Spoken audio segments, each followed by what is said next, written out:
ಸಖತ್ ಖಾರ ಬಣ್ಣ ಮತ್ತು ರುಚಿ ಆಚಿ ಚಿಲ್ಲಿ ಪೌಡರ್.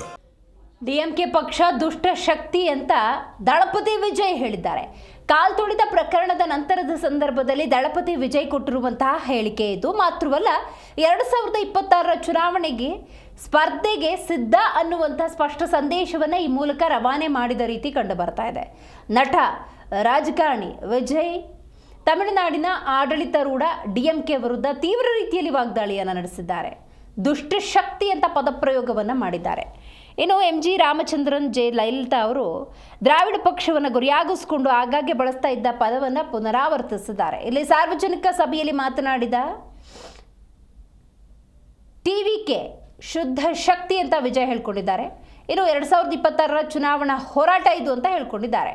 ಈ ಇಬ್ಬರ ನಡುವೆ ಮಾತ್ರ ಸೀಮಿತವಾಗಿದೆ ಅಂತ ಕೂಡ ಹೇಳಿದ್ದಾರೆ. ಅಂದರೆ TVK ಮತ್ತು DMK ನಡುವಿನ ನೇರ ಹಣಾಹಣಿ ಅಂತ ವಿಜಯ್ ಹೇಳಿದ್ದಾರೆ. பெத்த அம்மா கொடுக்கிற அந்த தைரியம் இருக்கு பாருங்க, அதை தாண்டி வேற எதுவுமே கிடையாதுங்க. ஒரு மனுஷனால எதையும் சாதிச்சு காட்ட முடியும். அப்படி ஒரு தைரியத்தை தான் இப்ப நீங்க, என்னுடைய அம்மா, அக்கா, தங்கைகள், நண்பா, நண்பிகள், தோழர்கள்